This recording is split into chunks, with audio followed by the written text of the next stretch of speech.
दोस्तों, भगवान बुद्ध ने सत्य ही कहा है, तुम हे ही किचंग आतपंग अखा तारो तथागता। इसका मतलब है कि सफलता के लिए आपको स्वयं ही मेहनत करना है, शिक्षक का काम केवल मार्ग दिखलाना है।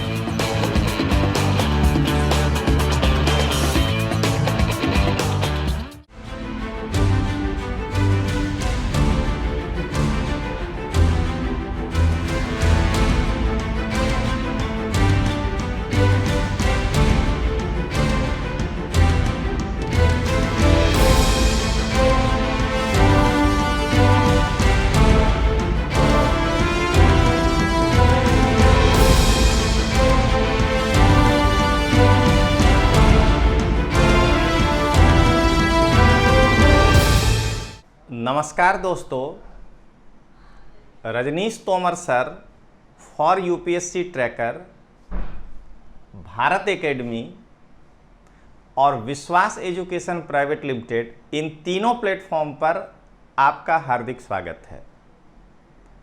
दोस्तों, आज जो हम लोग या कहें कि मैं आपके समक्ष जो उपस्थित हुआ हूं, उसका मेन उद्देश्य है कि यूपीएससी 2020 जो 4 अक्टूबर को यूपीएससी के द्वारा प्रारंभिक परीक्षा ली गई है, सिविल सेवा प्रारंभिक परीक्षा, उसके प्रश्नों का व्याख्यात्मक हल आपके सामने पेश करूं।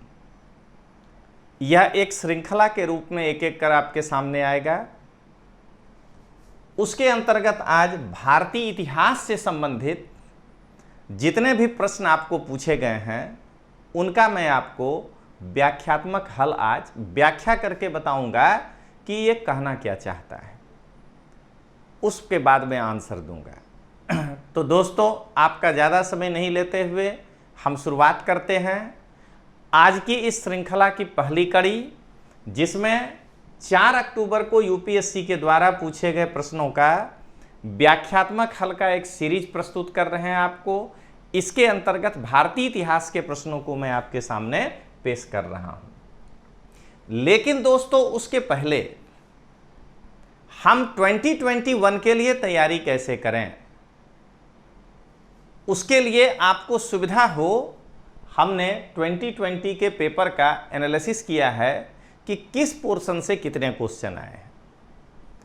अब हो सकता है कि जिसको मैं ज्योग्राफी में गिनूं, कोई लोग एग्रीकल्चर में गिन सकते हैं, जो इकोनॉमिक्स में गिना जाए, कुछ लोग भूगोल में गिनते हैं, तो 2-4 प्रश्न इधर उधर हो सकता है। बाकी उनका भी एनालिसिस सही होगा, मेरा भी एनालिसिस सही माना जाएगा।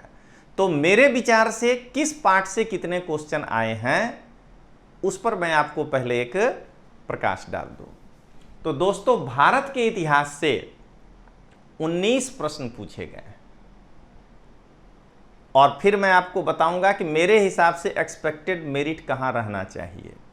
तो 19 प्रश्न पूछे गए हैं। 2 मार्क के एक प्रश्न है, यानी 38 मार्क का क्वेश्चन भारतीय इतिहास से पूछा गया है। और हम लोग पूरे साल भारतीय इतिहास को इग्नोर करते हैं। अब एक नया ट्रेंड जो इस साल दिखाई दिया, वो देखिए, पिछले 2 सालों से चल रहा है। पिछली बार मध्यकालीन भारत से 5 प्रश्न पूछा गया था। इस बार इस 19 प्रश्न में प्राचीन भारत से 10 प्रश्न पूछे गए हैं और आधुनिक भारत से 9 प्रश्न पूछे गए हैं। दोस्तों, इस प्रकार से 19 प्रश्न पूछे गए। सेकंड टॉपिक, भूगोल। भूगोल से 10 प्रश्न पूछे गए हैं। अब वही हो सकता है कोई उसको एग्रीकल्चर को कहीं और लेके चला जाए, लेकिन ऐसे नॉर्मली 10 प्रश्न पूछे गए, जिनमें भौतिक भूगोल से 2 प्रश्न है, जेट स्ट्रीम वाला, महासागरीय तापमान वाला। भौतिक भूगोल से 2 प्रश्न है। विश्व के भूगोल से 1 प्रश्न है, कौन सी नदी किस महासागर में गिरती है। और भारत के भूगोल से 7 प्रश्न पूछे गए हैं, यानी 20 नंबर का भूगोल पूछा गया है। दोस्तों, 38 मार्क का इतिहास, या यूं कहें 100 क्वेश्चन में 19 क्वेश्चन इतिहास, 10 क्वेश्चन भूगोल, यानी 29। भारतीय राज्य व्यवस्था से 17 प्रश्न पूछे गए हैं। दोस्तों, राज्य व्यवस्था में भारत के संविधान से 14 प्रश्न है, पब्लिक पॉलिसी से एक प्रश्न है, अधिकार और मुद्दे से एक प्रश्न है और एक प्रश्न करंट अफेयर्स का है। तो कुल मिलाकर के पॉलिटी का करंट अफेयर्स है, कुल मिलाकर के जो है 17 प्रश्न भारत के संविधान से पूछे। मेरा लगभग साल का आकलन यही होता है कि अगर आपका इतिहास देखिए 19, भूगोल 10 और राज्य व्यवस्था 17, तो 29, 7, 36 और 10, 46। किसी साल 2 प्रश्न भूगोल से ज़्यादा हो जाए तो 2 इतिहास से कम हो जाएगा, लेकिन अगर आप ये 3 को अच्छे से करके बैठे हैं तो औसतन 45 प्रश्न इसमें से तीनों मिला के रहता ही रहता है। कोई साल का प्रश्न देख लीजिएगा 40 to 45 के बीच क्वेश्चन रहता है, और हम बड़े सेक्शन को छोड़ देते हैं और किसी चौथे सेक्शन के पीछे पड़ जाते हैं। इसलिए आज ये ब्रेकअप बताने का मूल उद्देश्य है कि अभी भी संभलिए, वो दिल्ली के भेड़ चाल में मत चलिए। मैं भी 13 साल पढ़ाया हूँ, मुझे मालूम है वहाँ क्या होता है। ये जो है, अगर आपका ये 3 मजबूत है तो आप एनी टाइम रेस में रहेंगे। आप लगभग 88-90 क्वेश्चन टच करने की स्थिति में हैं, और मेरिट आप पिछले 2 साल से देख रहे हैं 100 के आसपास टिकता है, 98। और चलिए बता देते हैं, इस बार हमारा अनुमान है 95 to 100 के बीच कहीं टिकना चाहिए। 95 के नीचे तो बिल्कुल नहीं आएगा, और आया तो समझना है प्रलय कि फिर लड़का नहीं ठीक से पढ़ा है। जो प्रश्न का लेवल है उस हिसाब से दोस्तों, उसके नीचे जनरल का मेरिट नहीं आ सकता है। मेरिट उसी के आसपास मोर और लेस रहेगा। तो दोस्तों क्या देख रहे हैं आप, 3 मिला करके हम मेरिट के करीब हैं। अब हम आगे बढ़ें। सामान्य विज्ञान, 17 प्रश्न सामान्य विज्ञान से पूछे गए हैं, जिसमें फिजिक्स से कोई प्रश्न नहीं है, केमिस्ट्री से 2 प्रश्न है, बायोलॉजी से 3 प्रश्न है, और बड़े भाग हैं साइंस एंड टेक्नोलॉजी, जिसमें से कि 12 प्रश्न पूछा गया है। मैं बेसिकली यही 4 विषय पढ़ाता हूं, इतिहास, भूगोल, संविधान और साइंस एंड टेक्नोलॉजी। अगर उसको जोड़ दीजिए दोस्तों तो 57 प्रश्न बनता है। अपने कोचिंग में 60 प्रश्न की लगभग गारंटी के साथ मैं पढ़ाता हूं कि ये कहीं नहीं जाएगा। तो ये जो है आप देख रहे हैं। इसके बाद पर्यावरण से 11 प्रश्न पूछे गए हैं। 1 मिनट। साइंस एंड टेक्नोलॉजी से जो 12 पूछे गए उनमें 9 ट्रेडिशनल हैं, 3 ही करंट। और पर्यावरण से 11 प्रश्न पूछे गए हैं, उनमें से 8 ट्रेडिशनल है, 3 करंट। और जो स्वतंत्र करंट जिसको कहते हैं कि वो किसी से जुड़ा हुआ नहीं है, न साइंस टेक से न इकोनॉमिक्स से, वो जो है आपके 3 पूछे गए हैं, जिसमें 1 भारत से है, 2 विश्व से है, G20 और ये सब। इकोनॉमिक्स से 23 प्रश्न पूछा गया है। अभी भी इकोनॉमिक्स सबको लीड कर रहा है। आप गिनती नहीं कर पाएंगे तो बात अलग है। 23 मैं नहीं पढ़ाता हूं इकोनॉमिक्स, फिर भी मैं उसके पक्ष में हूं दोस्तों। 23 प्रश्न है, जिनमें परंपरागत 17 है और करंट 6 हैं। इसका मतलब यदि कोई लड़का इतिहास, भूगोल, संविधान और इकोनॉमिक्स 4 को अच्छे से कर ले, मैं नहीं कह रहा हूं कि मैं साइंस टेक पढ़ाता हूं तो उसका भी बोल दूं, ये 4 यदि अच्छे से कर ले तो आप देख लीजिए वो 65 प्लस होता है। पूरे साल हर महीने का करंट, हर महीने नहीं पढ़ना ऐसा नहीं कह रहे हैं, एक मैगजीन कोई पढ़िए ना जो आपको अच्छा लगता है, लेकिन आप जो है हर चीज के पीछे भाग रहे हैं, उसका एक आज का करंट, उसका आज का करंट, उसका, और हासिल क्या लगता है, तो सब लोग उतना ही बना पाते हैं जितना कि सब बनाता है। सब लोग उतना ही बनाते हैं जितना सब बनाता है, बस यही समझिएगा। तो ये था एक बाइफर्केशन कि जो आपको हमने टॉपिक वाइज बताया। और 2021 के लिए मेरा सलाह है इतिहास, भूगोल, संविधान और इकोनॉमिक्स। 4+1 आपको जो करना हो कर लीजिए, आप कभी नहीं हारिएगा। अब इस साल जो है लोग हल्ला कर रहे हैं कि नहीं नहीं करंट से क्वेश्चन नहीं आया है। नहीं भाई, हर साल इक्वल ही होता है। आप हाईलाइट करते थे, इस बार नहीं कर पा रहे हैं। मैं बताता हूं, ये गलती से पब्लिक पॉलिसी में 2 लिख दिए हैं, दरअसल यहां अधिकार और मुद्दे को भी शामिल कर लिए हैं। उससे 2 प्रश्न पूछे गए हैं करंट के।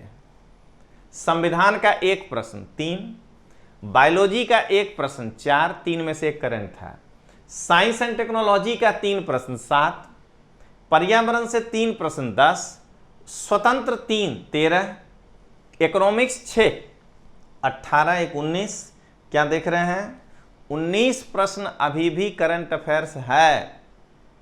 और जिस साल ढूंढ के पूछता था 25 होता था, 26 होता था, कोई बड़ा फर्क नहीं है 4-5 क्वेश्चन का। इसलिए मेरा यही यहां से संदेश है कि लोग रक्षात्मक हो गए हैं, उनके पढ़ाए हुए में से जब सवाल नहीं फंसता है तो। डायरेक्ट क्वेश्चन यूपीएससी में कभी नहीं फंसता है दोस्तों, लेकिन जब उनके पढ़ाए हुए में से नहीं फंसता है तो वो दिशा मोड़ देंगे। बड़े ही मैंने आकर के निर्भीक होकर के यूट्यूब चैनल पे बोलते हैं कि शायद हो सकता है कि यूपीएससी को पता नहीं था कि हम अगला पेपर कब लेंगे, इसलिए उसने करंट नहीं। भाई आप चेयरमैन से गप किए थे क्या? यही पेपर जून में भी आता है और यही पेपर अक्टूबर में भी आया है, तो क्या फर्क पड़ा है भाई? जरा ये सोच के देखिए। तो इसलिए जब भी आप किसी ट्रेंड को पकड़ने का प्रयास करेंगे तो आप औंधे मुंह गिरेंगे। और जब उसके सिलेबस के आधार पर एक बड़ी तैयारी कर लेंगे कि नहीं, इतिहास, संविधान, इकोनॉमिक्स, ज्योग्राफी प्लस करंट, अगर ज्योग्राफी नहीं अच्छा है किसी का तो पर्यावरण प्लस करंट, अगर इस तरीके से आप कर लेंगे, अगर किसी का ये 2 नहीं अच्छा है तो साइंस टेक प्लस करंट, अगर आप ये कर लेंगे तो आप कभी नहीं हारेंगे दोस्तों। लेकिन यहां क्या है कि आप देखिएगा, मैं भी व्याख्या करूंगा, मैक्सिमम लोग ऐसे प्रश्न पढ़ के क्या है बहुत इजी है, अरे क्या है तो व्याख्या करो ना यार, खाली ए बोल करके टिक मार दे रहे हो। तो ध्यान रखिएगा कि क्वेश्चन ना तो इजी है ना तो भारी है, जैसा यूपीएससी पूछता है वैसा ही पूछा है दोस्तों। तो चलिए अब हम लोग एक एक प्रश्न की ओर बढ़ें। हमने सेट सी के प्रश्न को लिया है, ध्यान रखिएगा, सेट सी जो है उसके प्रश्न को लिया है। सारे मेरे सीरीज में सेट सी ही होंगे, इवन सी सेट का भी सॉल्यूशन जो आएगा वो सेट सी ही होगा। तो सेट सी का 7वां क्वेश्चन है, बताने के बाद पीपीटी रख देंगे हम अपने टेलीग्राम चैनल पे, भारत एकेडमी के टेलीग्राम चैनल पे मिलेगा, दोनों जगह होगा, आप आराम से देख सकते हैं। तो देखिए सबसे पहले सेट सी का ये 7वां प्रश्न है। क्वेश्चन क्या है, भारत के इतिहास के संदर्भ में, यानी कहीं और नहीं जाना है, हिस्ट्री को ध्यान में रखते हुए भारत के इतिहास के संदर्भ में निम्न युग्मों पर विचार कीजिए। प्रसिद्ध स्थल, वर्तमान राज्य, भीलसा मध्य प्रदेश, द्वार समुद्र महाराष्ट्र, गिरिनगर गुजरात, स्थानेश्वर उत्तर प्रदेश। उपयुक्त में से कौन से युग्म सही सुमेलित हैं? जो मैं बताता हूं नकारात्मक पद्धति से कैसे, पहले वो बताऊंगा फिर इस सब की व्याख्या करूंगा। तो नकारात्मक पद्धति से एक गुजरात का लड़का कैसे इसको टिक मारेगा, फिर मैं बताऊंगा बिहार यूपी का लड़का कैसे पहुंच सकता है, अब फिर बताऊंगा दक्षिण भारत का लड़का। तीनों के लिए गुजरात के लड़के को मालूम है कि गिरिनगर गुजरात में है, यानी कि बी और डी आंसर नहीं होगा। देख रहे हैं ना, ये जो है बी और डी आंसर नहीं होगा, क्योंकि गिरिनगर गुजरात में है और ये ऑप्शन यही है।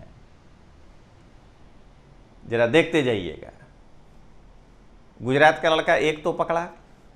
दूसरा, हर्षवर्धन का जो जन्म है वो थानेश्वर में हुआ है, ये तो कहीं के तैयारी करने वाले लड़के को मालूम होगा, और वो अंबाला में पड़ता है। तो यानी 4 गलत है, देख लीजिए 4 गलत है, 3 सही है। अब आइए भीलसा, हर कोई जानता है कि इल्तुतमिश इस पे आक्रमण किया था इतिहास के संदर्भ में, यानी एमपी। तो 1 और 3 सही है, ये आंसर आएगा ये। अब आइए यूपी बिहार का लड़का, तो यूपी बिहार का लड़का जानता है कि थानेश्वर अंबाला में है, नॉर्थ इंडिया का लड़का। 4 गलत है, यानी कि बी और डी नहीं होगा, ए और सी होगा। और गिरिनगर गुजरात में है, ये लगभग लोग जानते हैं। देखिए आप आंसर पे पहुंच जाएंगे। एक अगर से ये 3 जो है यहां पे है। अब आइए साउथ इंडिया का लड़का, वो जानता है कि द्वार समुद्र महाराष्ट्र में नहीं है। जो इतिहास पढ़ा है वो मिनिमम जानता है कि होयसल इसकी राजधानी थी, होयसलों का था द्वार समुद्र, और ये कर्नाटका में है। 2 गलत, इसका मतलब ये नहीं और डी नहीं, वो ए और बी तक पहुंच जाएगा। 50-50 के आधार पर हम ऐसे निकालेंगे। हर अलग अलग राज्य के लड़कों को हमने बताया आपको कि आप कैसे पता करें। महाराष्ट्र का लड़का भी बता देगा कि द्वार समुद्र मेरे यहां नहीं है। यानी लगभग जो है जगह के लड़के जो मेजॉरिटी है तैयारी करने वाले, वो इस क्वेश्चन को 50-50 तक पहुंच सकते थे। अब आइए, इसका आंसर निकला ए। 1 और 3 सही है। अब मैं इसकी व्याख्या सुनाता हूं कि इतिहास के दृष्टिकोण से इसकी व्याख्या क्या होनी चाहिए। पकड़िएगा, व्याख्या मतलब कुछ भी नहीं ठूस देना है, हिस्टोरिकल व्याख्या सुनिए। मध्यकाल में बेसनगर भिलसा के नाम से जाना जाता था। यह मध्य प्रदेश के विदिशा जिले में अवस्थित है। कल को ये मेंस में भी आ सकता है ना, तो आप वहां जो है, अगर आपका इतिहास ऑप्शनल हो तो मेंस में आ जाएगा, जगह बताइए, तो वहां आप ऐसे ही लिखेंगे ना, आपको दोनों जगह काम आएगा।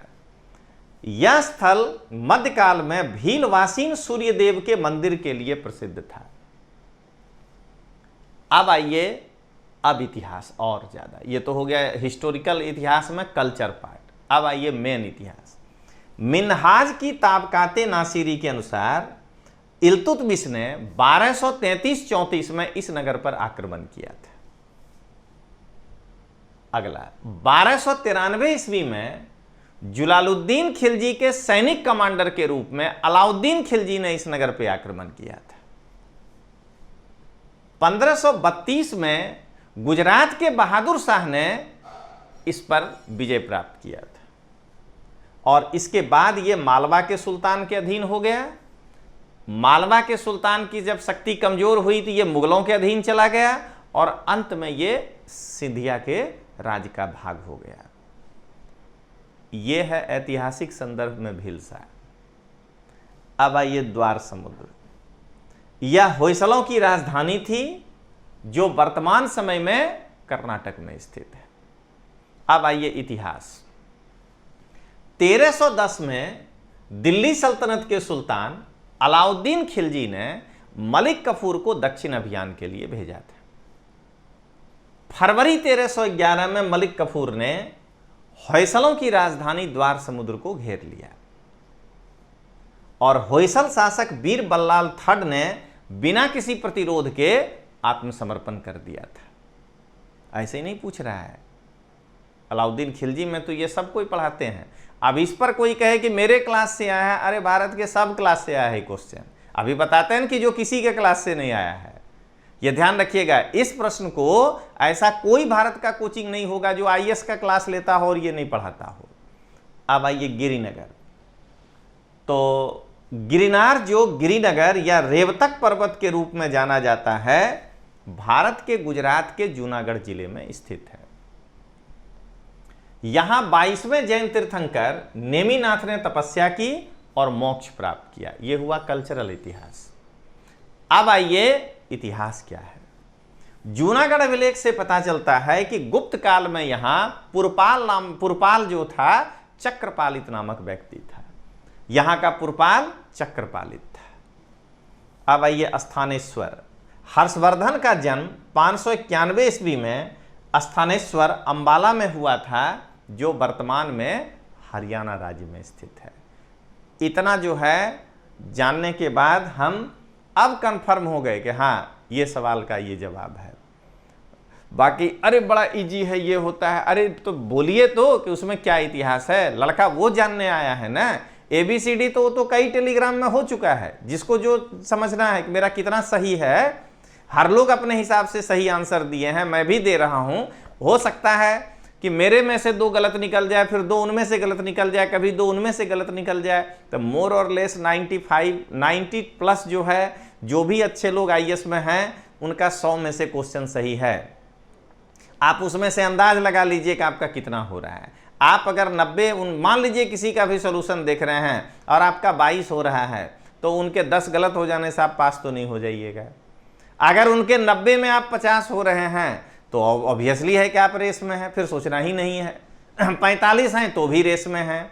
तो हम कोचिंग क्लास का गलती निकालने के बजाय ये मानकर चलिए कि 90 प्लस जो है, जो भी आया है सॉल्यूशन लेके, उसका सही होगा, और हमारा उसमें से मोटा मोटी 45 सही होना चाहिए, तो हम रेस में हैं। प्लस माइनस करके, ये ध्यान रखिएगा। तो इसलिए व्याख्या करना जरूरी है। जो लड़का अगले साल एग्जाम देगा उसको समझ में आना चाहिए। तो चलिए अब आगे बढ़ें। क्वेश्चन नंबर 12 है ये 7, क्या 7 के बाद 12वां क्वेश्चन सेट सी का इतिहास से है दोस्तों। प्राचीन भारतीय गुप्त राजवंश के समय के संदर्भ में नगर घंटसाला, कदूरा और चौल किस लिए विख्यात थे? सबके क्लास के नोट से आया है, मेरे भी नोट्स में लिखा हुआ है।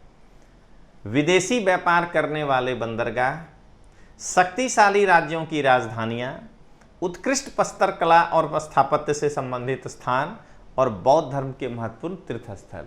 ये सब जो है बंदरगाह का नगर है, तो विदेशी व्यापार करने वाले बंदरगाह।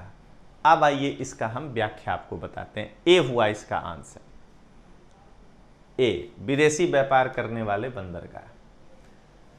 प्राचीन भारत में पश्चिम तटीय प्रमुख बंदरगाह पाटल, भृगुकच्छ, चौल, कल्याण, कैम्बे और सोपारा था।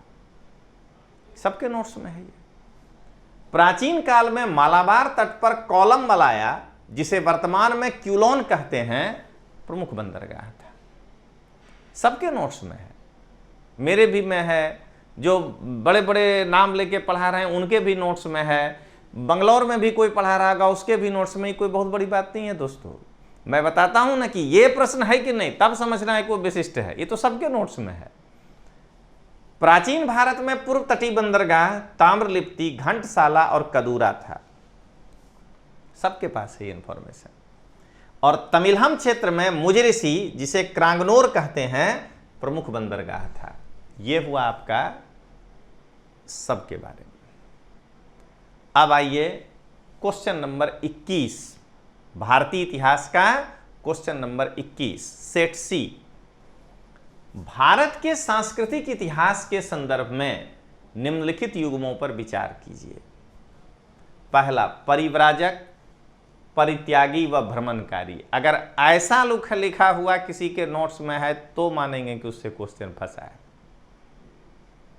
समझ गए? सब कहेगा यहां पढ़ा दिए थे, वहां पढ़ा दिए थे। अरे लिखा हुआ दिखा दो। पढ़ा दिए थे मतलब परिव्राजक किसको कहते हैं? मैं पढ़ाता हूं, जब 6 तीर्थंकर का मत पढ़ाता हूं बौद्ध जी काल में, तो कहता हूं उसमें और बौद्ध काल में कि ये पहले संजय परिव्राजक के शिष्य थे। और तब मैं बताता हूं कि परिव्राजक का मतलब होता है व्राजक और परि, जो घर को त्याग दिया हो और घूम घूम करके अपना जीवन बिताता हो, उसको कहते हैं परिव्राजक। पाली में उसको परिव्राजक बोलते हैं। जरा दिखाइए तो। अब नोट्स नया बना के नहीं दिखा देना है। 2019 में जो मटेरियल दिया गया है, अगर उसमें इस तरह से लिखा है तो इसीलिए समझा रहे हैं दोस्तों, किताब के पीछे मत पढ़िएगा। सब किताब अच्छा है, कोई ब्रांडिंग कर रहा है नहीं। जो क्वेश्चन नॉर्मल है वो सबके किताब से आया है, जो अब नॉर्मल है वो किसी किताब से नहीं आया है। सब बेकार है, ऐसे समझना। नहीं तो सब अच्छा है, जो आपके पास है वही पढ़िए। अब आइए श्रमण, उच्च पद प्राप्त पुजारी। जरा दिखाइए। कहेगा कि लोग नहीं नहीं वैदिक काल में हमने बोला था। अरे भाई इसमें थोड़े वैदिक लिखा है, आपने लिखाया है कि नहीं ये तो बताइए। तोमर सर जो है एक एक चीज दिखाए हैं, मैं आपको दिखाता हूं जो मैं क्लास में बताया हूं। हमने जो है क्लास में बताया है कि बौद्ध धर्म में हायरार्की क्या होता है, तो 50% मैं बताया हूं। अभी भी मैं 100 नहीं कहूंगा। मैं बताता हूं क्लास में कि बौद्ध धर्म में जो सबसे निम्न श्रेणी के लोग माने जाते हैं वो हैं पुथु जन, पृथक जन। यहां वहां वो भटक रहे हैं, उनको अपने अपने तरीके से वो निर्वाण पाने का प्रयास कर रहे हैं। मतलब जो बौद्ध धर्म नहीं मान रहा है वो है पृथक जन, पुथु जन। अगर आपको अपना हायरार्की बढ़ाना है तो आपको बौद्ध धर्म में प्रवेश करना होगा। तो बौद्ध धर्म में प्रवेश के 2 मार्ग हैं। या तो आप गृहस्थ जीवन में बौद्ध धर्म अपनाइएगा, या आप भिक्षु जीवन स्वीकार करिएगा। गृहस्थ जीवन में जो बौद्ध धर्म अपनाता है वो कहलाता है उपासक या उपासिका। तो इनका एक हायरार्की ऊपर हो गया, लेकिन इनको निर्वाण नहीं मिलेगा, क्योंकि ये भिक्षु जीवन नहीं स्वीकार किया। जो मैं पढ़ाता हूं क्लास में वो मैं दिखा रहा हूं आपको, ऐसा नहीं मौखिक वाला गप तो बहुत लोग करता है। अब आप अगर भिक्षु जीवन स्वीकार करेंगे तो जैसे ही आप बौद्ध धर्म में प्रवेश करना चाहेंगे तो आपको एक सेरेमनी से गुजरना होगा, उसको कहते हैं प्रवज्जा। दाढ़ी मोछ बाल मुड़वा करके कान पकड़ के मुर्गे की तरह बैठ जाना है और 3 बार कहना है बुद्धं शरणं गच्छामि, धम्मं शरणं गच्छामि, संघं शरणं गच्छामि। लेकिन जब आप ये प्रवेश कर गए तो आपको तुरंत भिक्षु कैसे बना देंगे? अभी तो आपको कुछ आता ही नहीं है। तो आप अभी बौद्ध धर्म के नियम सिद्धांतों को सीखेंगे। इसी अवस्था को जो पुरुष है उसको कहते हैं श्रमण, पाली में कहते हैं समन, और महिला जो है उसको कहते हैं श्रामनेरी, सामनेरी। तो ये उच्च पद कैसे हो गया? तभी एंट्री लिया है, नियम कानून सीख रहा है। अब जब ये नियम कानून सीख लेंगे और तब इनको एक सेरेमनी से गुजरना, वो भी बहुत डिटेल्स बताते हैं, उसको कहते हैं उपसंपदा। और जब आप उपसंपदा से गुजरते हैं तब आप कहलाते हैं भिक्षु या भिक्षुनी। ध्यान रखिएगा, इस लॉकडाउन ने एक ही सबसे बड़ा पॉजिटिव काम किया है। सबसे बड़ा पॉजिटिव काम यही किया है कि ये जो हिपोक्रेसी क्रिएट किया था ना कुछ आदमी की, हम ही इतिहास जानते हैं या हम ही संविधान जानते हैं।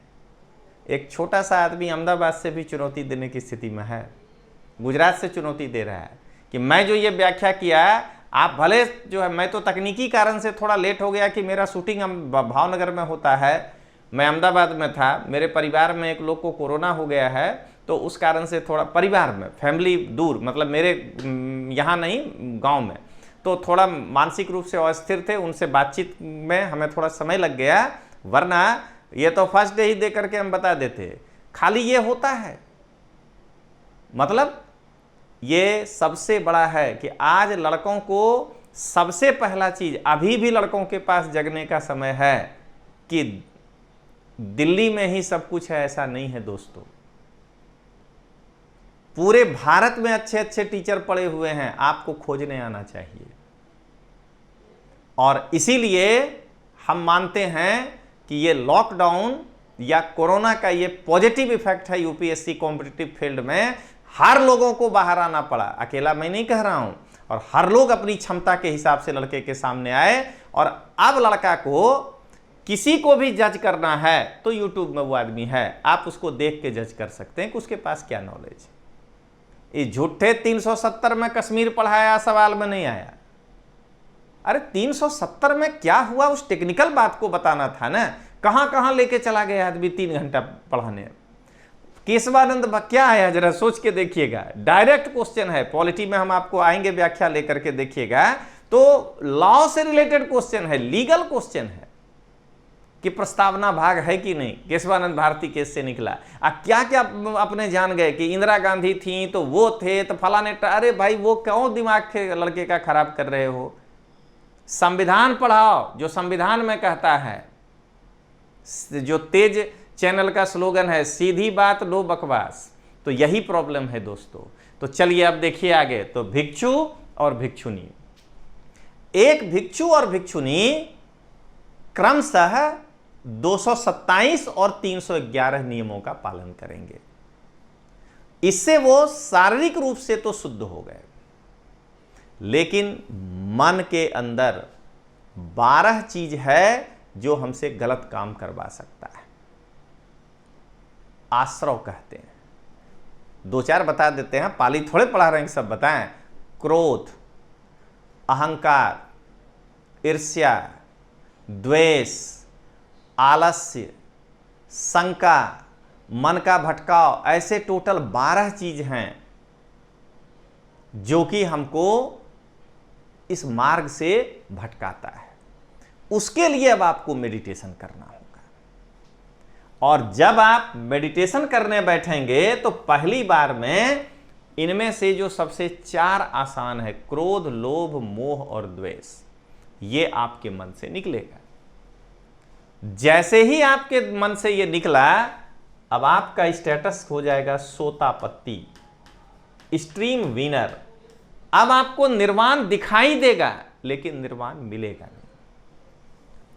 अगला 4 जब आप फिर तोड़ देंगे, 8 हो गया, तो आप कहलाएंगे सकदागामी। अब आपका इस संसार में 7 बार जन्म होगा और आप ये संसार छोड़ देंगे। और अंतिम 4 इतना जल्दी खत्म नहीं होगा, कमजोर होगा। अगर केवल कमजोर होके रह गया तो आप कहलाएंगे अनागामी। अब आप इस संसार में नहीं आएंगे। और जब 12 का 12 आप जो मन के अंदर मैल है अगर उसको निकाल देंगे तो आप कहलाएंगे अरहत। तो उच्च पद प्राप्त जो है ना पुजारी, वो अरहत कहलाता है। और हिंदू धर्म में भी श्रमण वही है जो नया नया मठ में प्रवेश लिया है और अभी नियमों को सीख रहा है। अब सुनिएगा, अरहत से ऊपर होता है बुद्ध और बुद्ध से ऊपर होता है सम्मा संबुद्ध। तो अरहत और बुद्ध में क्या अंतर है पहले ये जाने, तब बुद्ध और सम्मा संबुद्ध में।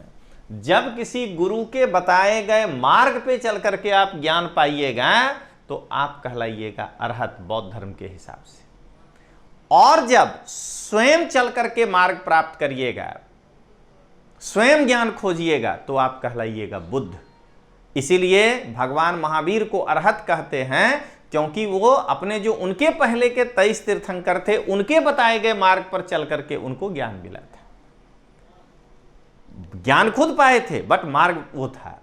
और भगवान बुद्ध स्वयं एक नया मार्ग निकाले थे, इसीलिए ये कहलाए बुद्ध। अरहत और बुद्ध में ये अंतर है। अब बुद्ध और सम्मा संबुद्ध में क्या अंतर है, तो जब ज्ञान प्राप्त करके आप बिना किसी को उपदेश दिए हुए ये संसार छोड़ के चले जाएंगे तो आप कहलाएंगे बुद्ध। और जब आप लोगों को उपदेश देने लगेंगे तो कहलाएंगे सम्मा संबुद्ध। तो भगवान बुद्ध ज्ञान प्राप्ति के 7 दिनों तक किसी को उपदेश नहीं दिए हैं। इस उलझन में है। महाभाग जो पढ़ेगा वो न बता पाएगा कि हम किसको उपदेश दें। इसलिए वो 7 सप्ताह तक बुद्ध कहलाए और उसके बाद जमकर उपदेश दिए, इसलिए वो कहलाए सम्मा संबुद्ध। तो दोस्तों अब जरा इसके बाद बताइए कि श्रमण उच्च पद प्राप्त पुजारी हो ही नहीं सकता है। तो प्रोफेशनल अंग्रेजी होता है जो प्रवेश लिया है। तोमर सर पूरे क्लास में हर साल इतिहास में ये पढ़ाते हैं और इसीलिए वो केवल कह सकते हैं कि मैंने क्लास में पढ़ाया है। और भी लोग पढ़ाए होंगे बट जो सॉल्यूशन अभी तक दिए हैं ना, उनका बॉडी एक्सचर तो बता रहा है कि वो इधर उधर है, हिला दिए हैं इधर उधर। अब आइए, उपासक आ गया ना हमारे बताने से, वो भी बौद्ध धर्म का साधारण अनुगामी। तो 3 सही है और 1 सही है, तो इसका आंसर होगा बी। और इसीलिए हमने जानकर इसमें कोई व्याख्या नहीं रखा है, क्योंकि यह व्याख्या मैंने सोचा कि आपको बोर्ड बदल के बताऊंगा कि देखिए ये है इस प्रश्न का उत्तर। इसमें बुद्धिज्म भी छिपा है, हिंदू धर्म भी छिपा है, प्योर कल्चर का सवाल है। आगे बढ़े आप दोस्तों। 61वां सवाल, सेट सी का 61वां सवाल। भारत के सांस्कृतिक इतिहास के संदर्भ में पारमिता शब्द का सही विवरण निम्न में से क्या है? वेरी सिंपल, आंसर होगा सी। अरे भाई, पारमिता बताओगे कि क्या होता है तब की खाली वेरी सिंपल। हमने आपको बताया था। अरे बता, 10 साल से रहे हो यार, लड़का काहे नहीं बना पा रहा है? ये हमेशा ध्यान दीजिएगा, मैं यही बोल रहा हूं। और इसीलिए मैं कहता हूं कि आप एक किताब कोई अच्छा पढ़िए। ऑन कैमरा बोल रहा हूं कि केसी श्रीवास्तव भी पढ़ के देख लीजिए प्राचीन भारत का इतिहास। फालतू कोई किताब पढ़ने की जरूरत नहीं है। एनसीईआरटी और केसी श्रीवास्तव मोर देन एनफ है, कोई जरूरत ही नहीं है दूसरा चीज देखने का। हर एक में मैं आपको बुक बताऊंगा दोस्तों, ऑथेंटिक ही बताऊंगा, गाइड कभी नहीं। और आप जितना गाइड में उलझेंगे उतना यूपीएससी के सवाल से दूर जाएंगे। जरा कोई क्लेम कर दे कि वो बौद्ध धर्म में पारमिता लिखा हो तो मैं मान जाऊंगा। अकेला रजनीश तोमर क्लास में पढ़ाता है बस, क्योंकि उसका बुद्धिज्म है। ये भी एक बात है, मैं पाली पढ़ाया हूं भाई, 13 साल पढ़ाया हूं, इसलिए मैं पढ़ा सकता हूं। तो इसीलिए मैं कह रहा हूं कि अगर कोई भी टीचर, क्या कहते हैं, भारत में कोई भी टीचर हो, अगर वो लिटरेचर पढ़ाता हो और वो अगर जीएस पढ़ाने का हिम्मत रखता हो तो रजनीश तोमर क्यों नहीं पढ़ा सकता है? मतलब ऐसा तो है नहीं कि पाली अछूत है, बाकी सब बहुत चीज है। अगर लिटरेचर का टीचर खड़ा हो सकता है कोई भी जीएस के चीज में, तो रजनीश तोमर भी हो सकता है। वो तो गुजरात में 2003 से पढ़ा रहा है, और अपने बच्चों को तो वो हमेशा गाइड किया है, दिल्ली में भी जिसको जीएस का जरूरत पड़ता था। ये बात अलग था कि वो दिल्ली में इस चीज को प्रेफर नहीं किया था, क्योंकि पाली से उसको फुर्सत नहीं था। वरना अब देखिएगा, अभी पॉलिटी का भी मैं आपको बताऊंगा, और उसके बाद आप इमेजिन करिएगा कि रजनीश तोमर को दिल्ली आना चाहिए कि नहीं आना चाहिए। लेकिन नहीं, मैं राष्ट्रकूट हूँ, मैं दक्षिण भारत में ही खुश हूँ, मैं अपने गुजरात में खुश हूँ। मेरे जेहन में गुजरात गुजरात गुजरात है, बस यही समझिएगा। और यहाँ के ही बच्चों के लिए कुछ हमें करना है, और इसीलिए मैं यदि कमेंट भी करता हूँ कभी, तो मैं गुजरात के बच्चों को जब देखता हूँ कि वो बरगलाता है कोई उसको, तो मुझे बड़ी तेज गुस्सा आती है। भैया वो झोला पोथा बांध के दिल्ली में रखो, कायल हमारे इधर आकर के पोल्यूट कर रहे हो, फालतू चीज पढ़ दे दो बच्चे को जो है ओरिजिनल चीज। तो चलिए अब आगे बढ़ें। भारत के सांस्कृतिक इतिहास के संदर्भ में पारमिता शब्द का सही विवरण निम्न में से कौन सा है?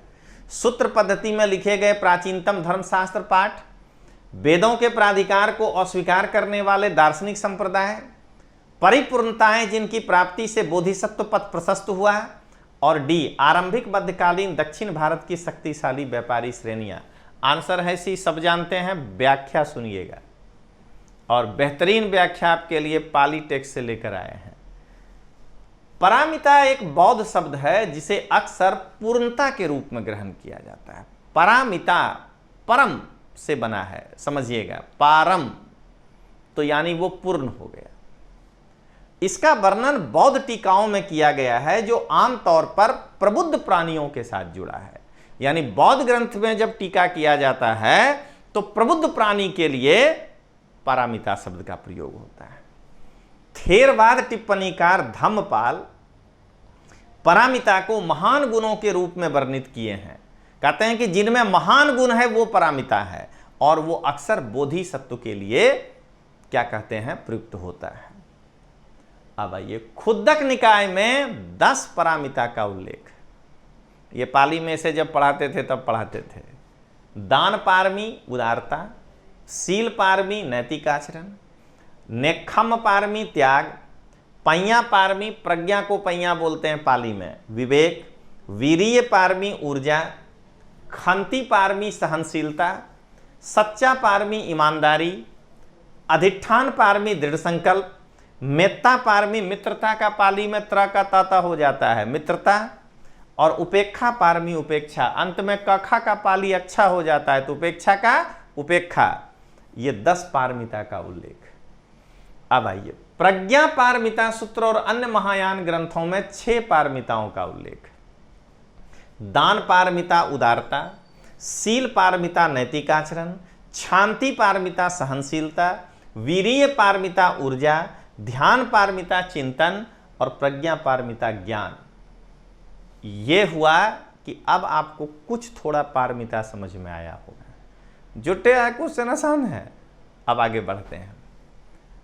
62, भारतीय इतिहास के संदर्भ में 1884 का रखमाबाई मुकदमा किस पर केंद्रित था?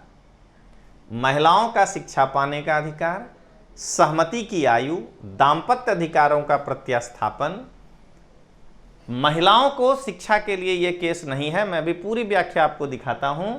मेरे हिसाब से यह आंसर 2 और 3 आएगा। एक गलत होने से ए सी डी तीनों गलत हो गया।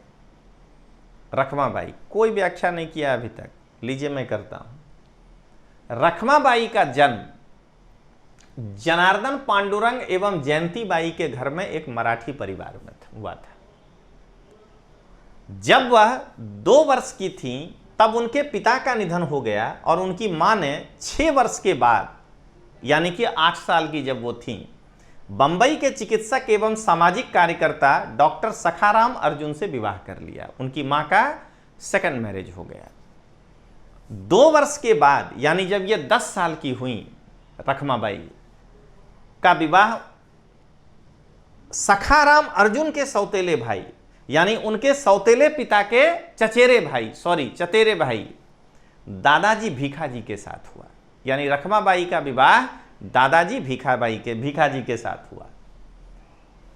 विवाह के 6 माह बाद, यानी जब वो 10.5 साल की हुई, भीखाजी ने गर्भाधान संस्कार की अनुमति मांगी। सखाराम से कहे 16 संस्कार में कि अब हम गर्भाधान संस्कार करते हैं जिससे कि हमें पुत्र की प्राप्ति हो, जिसे डॉक्टर सखाराम अर्जुन ने उनके कम उम्र का होने के कारण अस्वीकार कर दिया।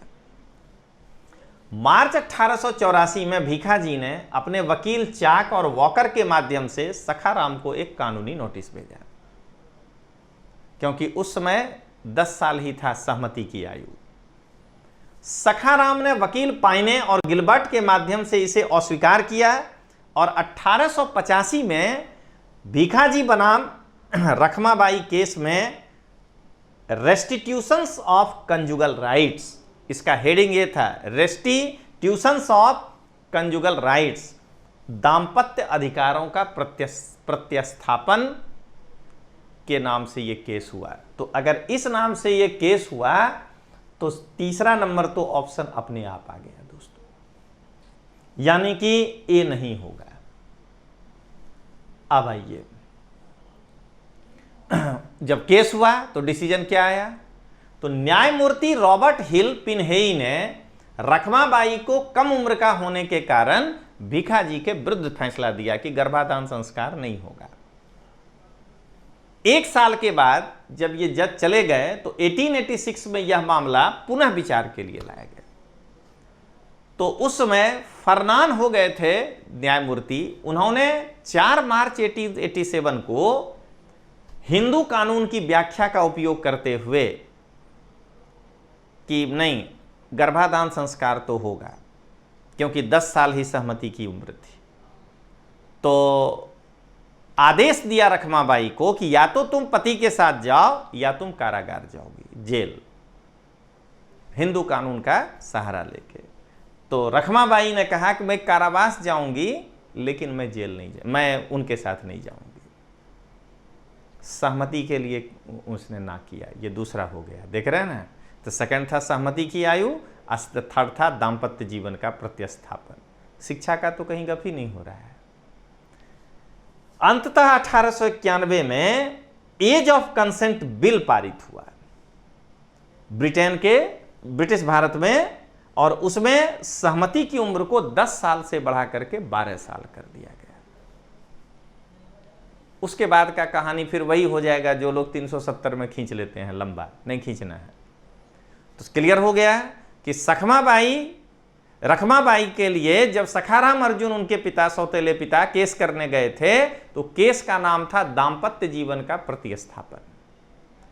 और जब वो दाम्पत्य जीवन के प्रतिस्थापन में हार गया भीखाजी, इसका पति, तो वो दोबारा जब केस किया तो हिंदू कानून में क्या आया, क्या कहते हैं, सहमति की आयु। और अंत में इस एक्ट को पारित करके सहमति की आयु को 10 से बढ़ा के 12 साल कर दिया गया। इतने जानना है। अब रखमाबाई का कुंडली नहीं निकालने लगना है। वो पेशे से डॉक्टर थी, हमको भी मालूम है बाद में, लेकिन ये था आपका प्रश्न, क्यों आया ये? 3 तलाक के कारण जो अभी समाज में माहौल ऐसा बना, तो हमारे लिए यह एक डायरेक्शन है यूपीएससी के द्वारा कि सामाजिक मामलों पे कई बार कोर्ट ने जो है दखलंदाजी किया है।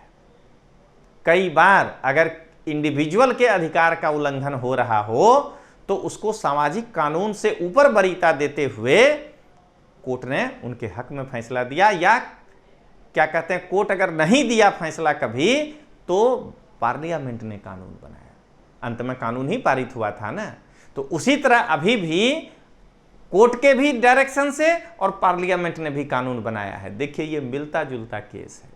हिंदुओं पर हुआ था इस तरह की बात तो ये 1892 में। आप जरा सोच के देखिएगा, मैं हमेशा कहता हूं कि उसका विरोध करने वाले को भी ये बात नहीं मालूम था,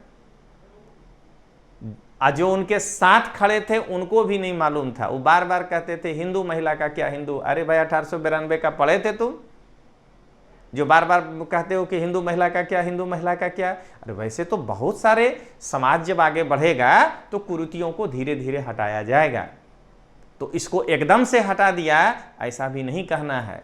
प्रश्न के नेचर को समझिएगा। ये अगर कोई आदमी निकाल दे कि मेरे किताब में था, कहेंगे शाबाश यू आर हिस्टोरियन। समझ गए ना, किसी किताब से नहीं फंसा है।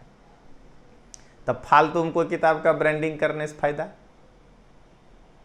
पारमिता किसी किताब में नहीं फंसा, श्रमण के बारे में कोई नहीं लिखा था, तो फिर क्या मैंने खाली वो भेलसा और क्या कहते हैं गिरिनगर से क्वेश्चन फंसता है। इसीलिए समझा रहे हैं दोस्तों कि एनसीईआरटी केसी श्रीवास्तव बेस्ट है, बाकी कुछ नहीं पढ़ना है। मैं विश्वास प्रकाशन की भी बात कर रहा हूं कि नहीं पढ़ना है। अब आपकी मर्जी कि आपको जो पढ़ना है पढ़िए। अरे दिल्ली से फलाना वाला बहुत बढ़िया आया है, आ गया ना बहुत बढ़िया, ये मिलाइए। जब आपके अंदर ये क्षमता हो जाएगा ना, तो पास किया हुआ लड़का भी गलत नहीं बोल पाएगा आपको कि फलाना किताब बढ़िया है। अरे तुम किए हो यार, तो अबरी हम भी करेंगे ना। तो जैसे तुम अपने से तय किए थे कि ये किताब हम अपने से तय करेंगे, वैसे हमको करने दो ना। क्यों हम गाइड होंगे तुमसे भाई? क्या तुम 1952 में जो पास किया था उसको फॉलो किए क्या? 52 वाला का 53, 53 वाले का 54, 54 वाले का, ऐसा नहीं होता है। जो टॉपर होता है वो हमेशा अपना नया रास्ता बनाता है, पास करने वाला लड़का अपना नया बनाता है। हाँ, कोचिंग के जमाने में आ जाने के कारण 150 लड़के ऐसे होते हैं जो फॉलो करके पास हो जाते हैं, किंतु बहुमत ऐसा नहीं होता है। आपको अपने से रास्ता बनाना है। कोई कह दिया फलाना किताब अच्छा है, अरे रख के एक बार देखो तो पिछले साल का प्रश्न की आया भी है कि नहीं आया है, तो ये ध्यान रखिएगा। चलिए अब आगे देखें। 63, निम्नलिखित में से किस कारण से भारत में 20वीं शताब्दी के आरंभ में नील की खेती का ह्रास हुआ? इसको कहेंगे कि किसी भी किताब में मिलेगा। नील के उत्पादकों के अत्याचारी आचरण के प्रति काश्तकारों का विरोध, नई खोजों के कारण विश्व बाजार में इसका अलाभकर होना, नील की खेती का राष्ट्रीय नेताओं द्वारा विरोध किया जाना, उत्पादकों के ऊपर सरकार का नियंत्रण। 4 में से चारों लगभग सही है, लेकिन क्या कहता है कि किस कारण से ज्यादा नजदीक पहुंचना है, तो उनमें सबसे नजदीक है केमिकल डाई आ गया था। तो जब केमिकल डाई आ जाएगा तो जाहिर है कि लोग उसकी ओर भागेंगे, वो सस्ता होगा, उसमें रासायनिक चीज है, उसमें ज्यादा रहेगा दिन तक चमक। तो भारत में बी आंसर होगा। भारत में 20वीं शताब्दी के आरंभ में नील की खेती के ह्रास के मुख्य कारण थे 19वीं शताब्दी में सिंथेटिक डाई का प्रयोग। ई कहेगा सबकी बेरे यहां से आया है, लेकिन रखमाबाई नहीं, ठीक ना, पारमिता नहीं मिलता है, ये ध्यान रखिए। अब सब डालेगा, अगला एडिशन आएगा ना 2021 में, देखिएगा सबके किताब में होगा। अब आइए 64, वेलेजली ने कलकत्ता में फोर्ट विलियम कॉलेज की स्थापना किस लिए की थी? उसे लंदन में स्थित बोर्ड ऑफ डायरेक्टर ने ऐसा करने के लिए कहा था। सिंपल लॉजिक है कि वहां बैठा आदमी, हर आदमी सत्ता अपने हाथ में रखना चाहता है, नहीं दे सकता है। वह भारत में प्राच्य ज्ञान के प्रति अभिरुचि पुनः जागृत करना चाहता था। अंग्रेज इतना बड़ा दयालु, तो फिर हम वुड डिस्पैच क्यों पढ़ते हैं? सोचना है इसे। वह विलियम कैरी और उसके सहयोगियों को रोजगार प्रदान करना चाहता था, और वह ब्रिटिश नागरिकों को भारत में प्रशासन के लिए प्रशिक्षित करना चाहता था। इसको हाथ उठा कहिए कि वेरी सिंपल, आंसर है डी। अब देखते हैं, आंसर है डी। अब थोड़ा सा व्याख्या जान लें। फोर्ट विलियम कॉलेज की स्थापना 10 जुलाई 1800 को कलकत्ता में फर्स्ट मार्क्विस ऑफ वेलेजली के द्वारा किया गया था। इस कॉलेज के संस्थापक फर्स्ट मार्क्यूस बेलेजली और रिचर्ड बेलेजली थे। इस कॉलेज में हजारों पुस्तकों का अनुवाद बंगाली, हिंदी, संस्कृत, अरबी, फारसी और उर्दू भाषा से अंग्रेजी में किया गया ताकि अंग्रेज पढ़ सकें। इस कॉलेज की स्थापना का उद्देश्य ब्रिटिश अधिकारियों को भारतीय भाषाओं में शिक्षित करना था। वो हमारे यहाँ के लैंग्वेज को जाने जिससे कि यहाँ वो प्रशासन दे सकें। इस कॉलेज ने ब्रिटिश अधिकारियों को भारतीय भाषाओं में प्रशिक्षित करने का कार्य किया और ब्रिटिश ईस्ट इंडिया कंपनी के बोर्ड ऑफ डायरेक्टर ने कलकत्ता में प्रशिक्षण कॉलेज खोलने का कभी समर्थन नहीं किया और हेलिसबरी में खोलना चाहता था। अब हम लोग देखते हैं क्वेश्चन नंबर 65, सेट सी क्वेश्चन नंबर 65। भारत के इतिहास के संदर्भ में उल गुलान अथवा महान उपद्रव निम्न में से किस घटना का विवरण था?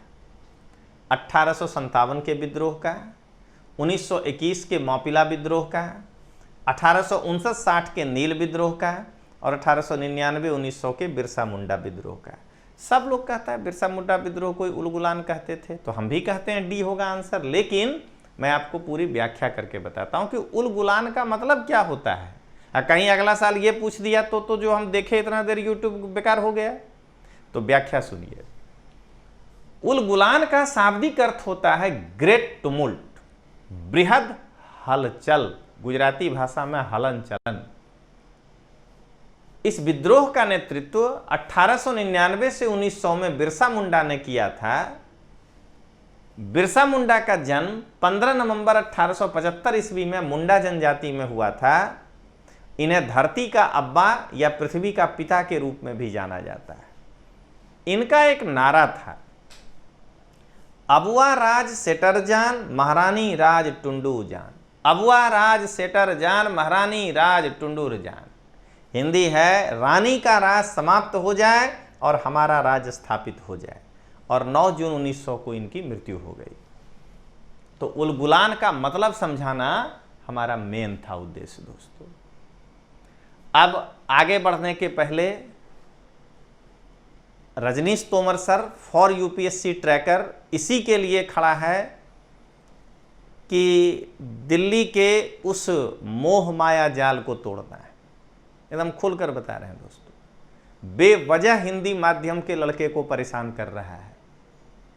आप अगर प्रीलिम्स में ही संख्या में कम हो जाएंगे, आप देख लीजिए मिला करके 65वां क्या कहते हैं यूपीएससी एनुअल रिपोर्ट, 66वां यूपीएससी एनुअल रिपोर्ट, 14,000 में जब हिंदी माध्यम का लड़का मुश्किल से 2,000 पीटी पास करेगा और 8,000 इंग्लिश मीडियम का लड़का पीटी पास करेगा, तो अब आगे तो उसी रेशियो में सवाल आएगा ना। हाँ, इस बात के लिए भी पीछे नहीं हटना है कि हिंदी माध्यम के लड़कों को जो अनुवाद की समस्या है उसके लिए हम लोग यूपीएससी के साथ जो तरह का पत्र व्यवहार करना है वो करेंगे, उससे पीछे नहीं हटेंगे। और ये भी नहीं कहेंगे कि यूपीएससी में हिंदी माध्यम का लड़का कमजोर हो, बिल्कुल नहीं होता है। अनुवाद की समस्या है, लेकिन उस कमजोर नहीं है लड़का, लेकिन उसको गलत डायरेक्शन में डाल के हिंदी मीडियम का कोचिंग उसको कमजोर कर देता है। आप जरा सोच के देखिए कि सवाल का क्या है लेवल, और हम कह रहे हैं 95 मेरिट जाएगा, 100 जाएगा। अरे तो अंग्रेजी वाला कौन तीर मार लिया भाई? ये कहाँ एक सब अंग्रेजी वाला 130 मारेगा और हिंदी वाला 100 मारेगा? 100 में जो मीडियम का होगा सब ना आएगा। तो फिर हम 100 तक क्यों नहीं पहुंच पा रहे हैं? जब सवाल इजी ही था ऐसे हाथ हिला के, तो हम 100 क्यों नहीं पहुंच पा रहे हैं? उसका कारण है कि आपको इतिहास, भूगोल, संविधान और इकोनॉमिक्स से दूर कर दिया गया है, और एक मात्र करंट। क्यों? क्योंकि आपको भी नहीं मालूम है, पढ़ाने वाला भी नहीं मालूम है, जो मन में आएगा पढ़ा देगा। जरा ये ध्यान रखिएगा। इसीलिए पहले इन चीज़ों को मजबूत करिए। मैं शुरू से कह रहा हूं कि ये 4 मजबूत अगर आपका हो गया तो आप लमसम 85-90 नंबर टच कर जाएंगे। प्लस पढ़िए करंट, कोई मना नहीं किया है। अपने पढ़ाई को 3 भाग में बांटिए। अरे 11-12 घंटा पढ़ने न पड़ेगा, यूपीएससी की तैयारी करिएगा तो 4 घंटा पढ़िए ना करंट रोज, कौन मना किया है? 4 घंटा इतिहास भी पढ़िए, 4 घंटा इकोनॉमिक्स भी पढ़िए, फिर खत्म हो जाए। करंट अपना कंटिन्यूटी में चल रहा है। 4 घंटा पॉलिटी पढ़िए, 4 घंटा आपको अब जो अच्छा लग रहा है, ज्योग्राफी तो ज्योग्राफी पढ़िए, जिसका पर्यावरण अच्छा है पर्यावरण पढ़े, जिसको साइंस टेक में जाना है साइंस टेक पढ़े, इसको पहले मजबूत कर लीजिए, फिर आगे का चीज पढ़िए।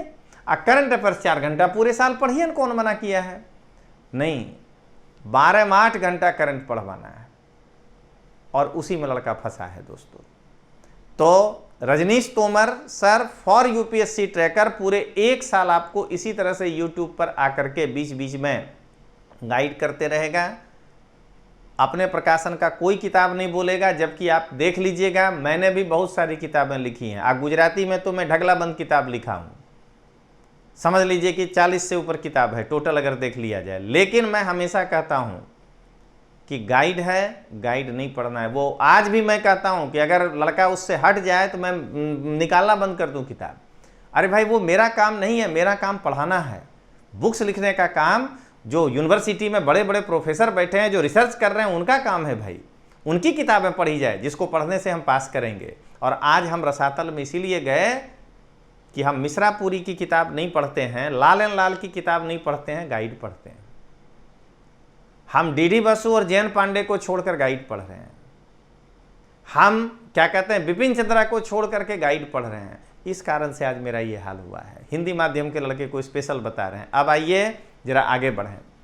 प्राचीन भारत के विद्वानों साहित्यकारों के संदर्भ में निम्न कथनों पर विचार कीजिए। पाणिनि पुष्यमित्र शुंग से संबंधित है, अमर सिंह हर्षवर्धन से संबंधित है, कालिदास चंद्रगुप्त द्वितीय से संबंधित है। भाई, सबसे पहली बात कि अमर सिंह चंद्रगुप्त द्वितीय के दरबार का नवरत्न था, ये दुनिया जानता है। 2 को निकाल दीजिए, देखिए आंसर हो जाएगा सी, केवल 1, केवल 3। हम भी जानते हैं ये बताना, और रोज क्लास में बताते हैं कैसे करना है। लेकिन अब आइए इसकी व्याख्या तेरा जान लें। तो पाणिनि का जन्म 4वीं शताब्दी ईसा पूर्व में पुष्कलावती में हुआ था। इन्होंने संस्कृत भाषा में अष्टाध्यायी नामक व्याकरण की रचना की, जिसमें 8 अध्याय और 4000 सूत्र हैं। इस पुस्तक से हमें मौर्यकालीन सामाजिक, आर्थिक और राजनीतिक जानकारी प्राप्त होती है। सबसे पहले हम स्रोत पहला पढ़ाते हैं, प्राचीन भारत का इतिहास, वहां यही पढ़ाते हैं। हम अपने ही कॉपी से निकाल के आपको दिए। अमर सिंह गुप्त काल में संस्कृत व्याकरण एवं कवि थे। ये चंद्रगुप्त द्वितीय के दरबार में नवरत्नों में से एक थे। इन्होंने अमरकोश नामक ग्रंथ की रचना की।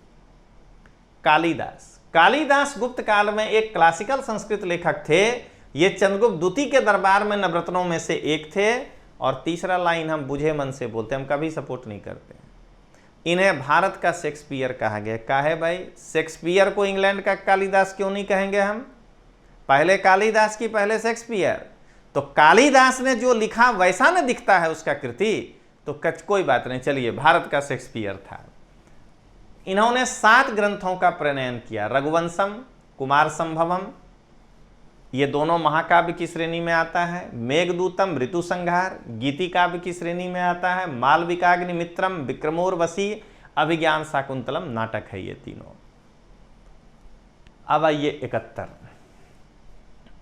ये क्वेश्चन जरा दिखाओ तो भाई, कोई जो लिखे हो किताब, यही चीज बता रहे हैं। ये क्वेश्चन पढ़ने के लिए ध्यान रखिएगा कि आपको हरिश्चंद्र वर्मा या मध्यकालीन प्रशासन समाज संस्कृति जैसे लिखे हैं राधेश्याम, उस टाइप के कोई अगर मॉडर्न इंडिया का किताब मैं बताऊंगा, लेकिन अभी ऐसे समझिएगा वहां से मिलेगा। भारत के इतिहास के संदर्भ में निम्न युग्मों पर विचार कीजिए। औरंग राजकोष का प्रभारी, बेनियान ईस्ट इंडिया कंपनी का भारतीय एजेंट, मिरासीदार राज्य का नामित राजस्वदाता। बस हाथ हिला कह दिए, अरे एक तो नहीं होगा, आंसर होगा 2 और 3, सो आंसर होगा बी। क्यों? औरंग बताना न पड़ेगा लड़का को कि क्या है, तो बताते हैं। औरंग यह एक फारसी शब्द है जिसका अर्थ होता है वह स्थान जहां सामान बेचे जाने के पूर्व एकत्र किया जाता है। एक प्लेस जहां बेचने के पहले सबको इकट्ठा किया जाता है। यह शब्द तैयार माल के लिए एक कार्यशाला को संदर्भित करता है। औरंग कहा राजकोष का प्रभारी, जबकि औरंग एक पोस्ट बता रहा है, ये निकला प्लेस। अब आइए बेनियान। यह संस्कृत एवं बंगला शब्द बानिक व्यापारी का अंग्रेजी रूप है। बनिया बेनियान हुआ था। यह एंग्लो इंडियन समाज और मूल निवासी के बीच ब्रोकर, द्विभाषिया या एजेंट का काम करता था।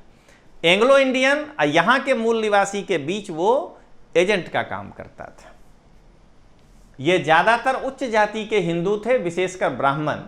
चूंकि यूरोपीय व्यापारी स्थानीय भाषा और रीति रिवाज से अनभिज्ञ थे, इसीलिए उनको इनकी जरूरत पड़ती थी, यानी ये ईस्ट इंडिया कंपनी के एजेंट थे। अब आइए मिरासीदार। दक्षिण भारत के तमिल क्षेत्रों में पूरे गांव की भूमि पर अधिकार रखने वाला मिरासीदार कहलाता था। पूरे गांव की भूमि पर अधिकार रखने वाला, एक तरह से महालवाड़ी पद्धति वाला में महाल।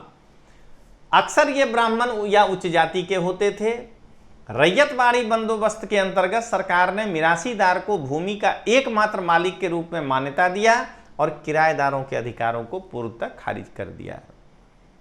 निकाल के देखिएगा लाइन कि बढ़िया बढ़िया जो टॉपर बोला है उसका भी किताब पढ़ के देख लीजिएगा, नहीं मिलेगा। इसीलिए कहते हैं जो कहीं से नहीं आया वो कहीं से नहीं आया, जो इजी है वो सबके किताब से आया। अब आइए 72। इस बार तो मेरी लॉटरी लग गई है, खाली जो है बौद्ध धर्म ही है। भारत के धार्मिक इतिहास के संदर्भ में निम्न कथनों पर विचार कीजिए। स्थविरवादी महायान बौद्ध धर्म से संबंधित हैं। भारत का कोई भी किताब निकाल के देख लीजिए, इसमें किसी का स्पेशलाइजेशन नहीं है कि बौद्ध धर्म स्पष्ट रूप से दो भागों में विभाजित हुआ था, द्वितीय बौद्ध संगीति में स्थविरवादी और महासांघिक, और वही महासांघिक आगे चल के महायान हुआ। पहला स्टेटमेंट गलत हो गया। लोकोत्तरवादी संप्रदाय बौद्ध धर्म के महासांघिक संप्रदाय की एक शाखा थी। ई वाला लिखा हुआ कुछ ही किताब में मिलेगा, गाइड वाला में तो बिल्कुल नहीं मिलेगा, गारंटी है। और तीसरा, महासांघिकों द्वारा बुद्ध के देवत्व रोपण ने महायान बौद्ध धर्म को प्रोत्साहित किया। सही बात है, महायानों में भगवान बुद्ध को भगवान के रूप में मानते हैं, तो इसका आंसर निकला बी 2 और 3। अब व्याख्या देख लीजिए। स्थविरवादी द्वितीय बौद्ध संगीति के दौरान, स्थविरवादी के बारे में बता रहे हैं। द्वितीय बौद्ध संगीति के दौरान बौद्ध धर्म दो संप्रदायों में विभाजित हो गया, थेरवादी और महासांघिक, जो आगे चलकर महायान कहलाया। स्थविरवादी वर्ग के भिक्षु परंपरागत विनय में आस्था रखते थे। ये बौद्ध धर्म में किसी भी परिवर्तन के विरोधी थे और इनका नेतृत्व अवंती के महाकच्चायन ने किया था। Sri Lanka, Myanmar, Thailand, Cambodia, Laos में यह संप्रदाय स्थविरवादी लोकप्रिय है। ये तो जब आपके सर बुद्धिस्ट स्टडीज दिल्ली से एमए कर रहे थे तो इनके साथ बैठे हैं। लोकोत्तरवादी संप्रदाय, लोकोत्तरवाद का अर्थ होता है लोकोत्तर प्लस वाद, उत्कृष्ट शिक्षा। यह महासांघिकों का ही एक समूह है। महावस्तु, सुखावती व्यूह इसके प्रमुख ग्रंथ हैं। महासांघिक, इन्हें सर्वास्तिवादी भी कहा जाता है। इस वर्ग के भिक्षु समय के साथ विनय में परिवर्तन चाहते थे और इसका नेतृत्व महाकश्यप ने किया था। इन्होंने भगवान बुद्ध को भगवान के रूप में स्वीकार किया। कंप्लीट व्याख्या दिए हैं आपको।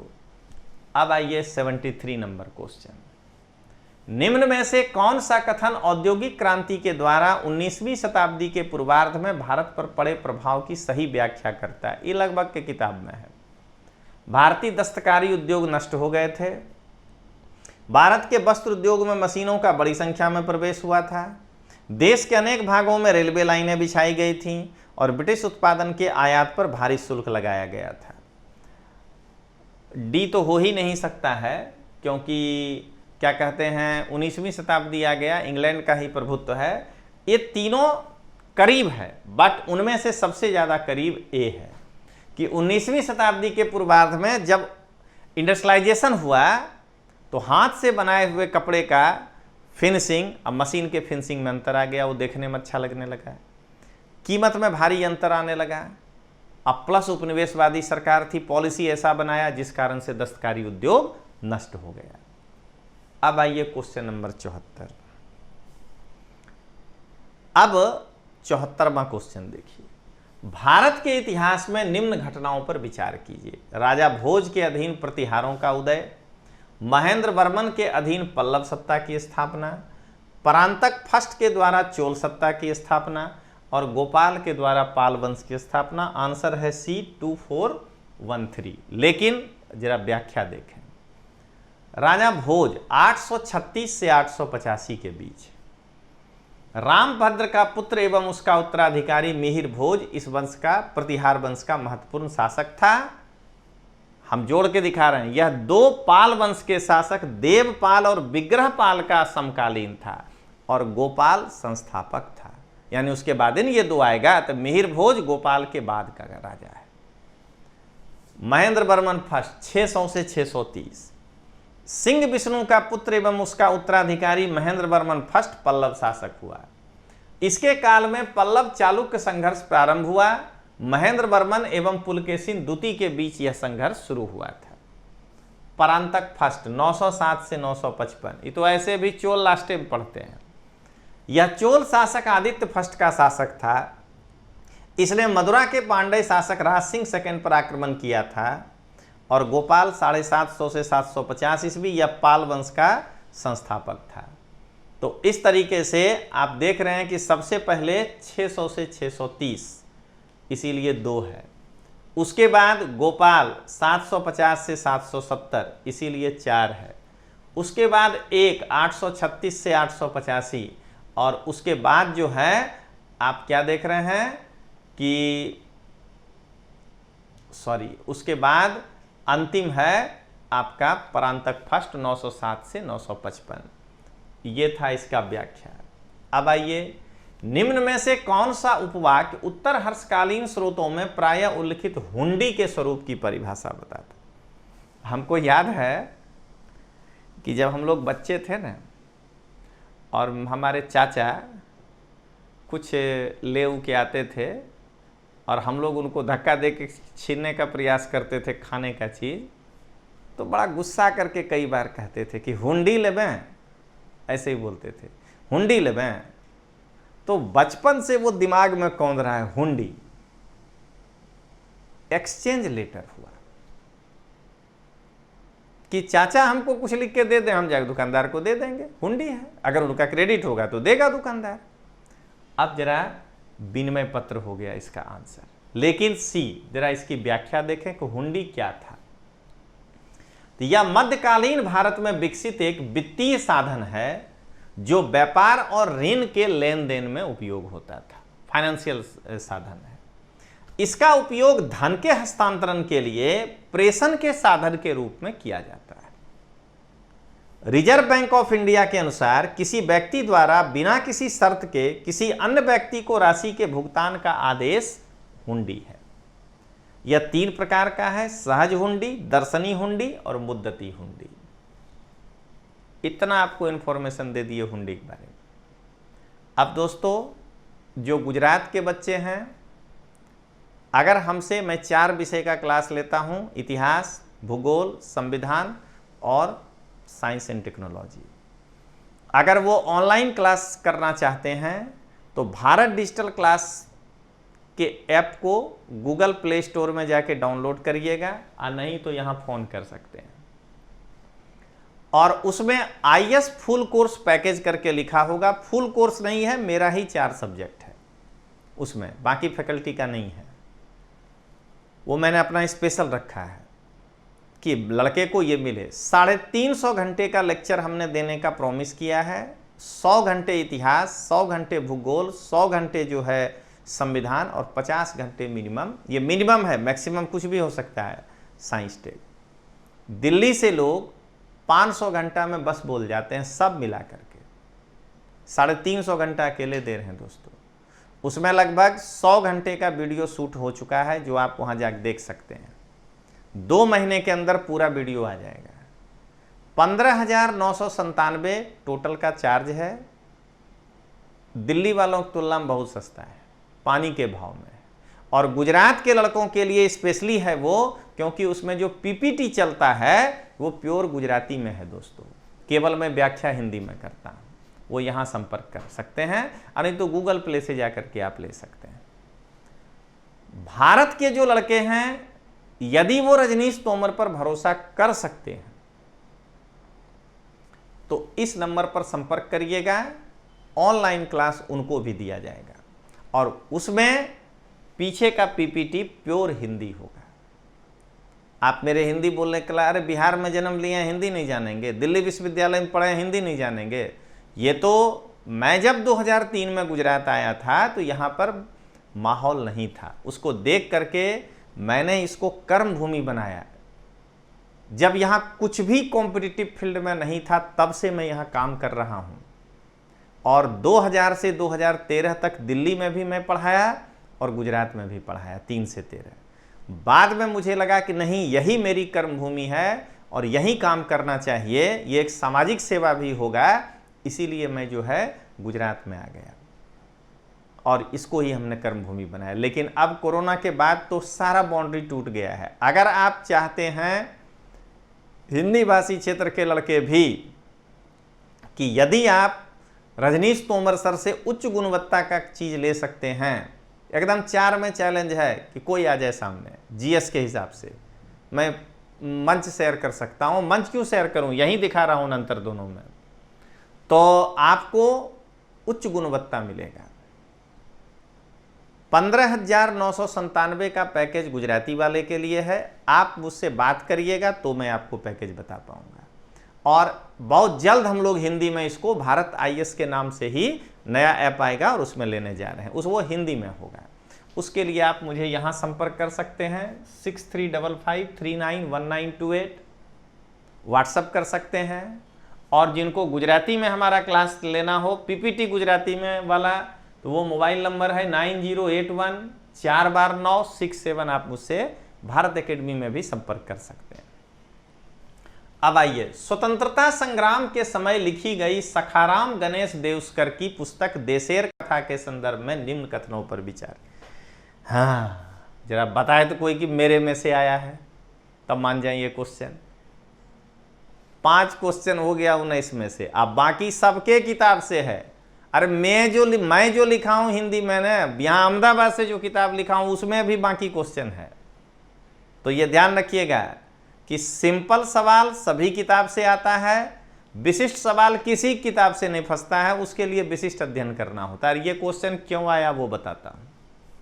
देशेर कथा, पहला, इस पुस्तक ने औपनिवेशिक राज्य द्वारा मस्तिष्क की सम्मोहक विजय के विरोध में चेतावनी दी।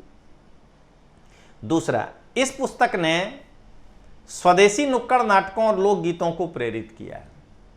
तीसरा, देउस्कर द्वारा देश शब्द का प्रयोग बंगाल क्षेत्र के विशिष्ट संदर्भ में किया गया था।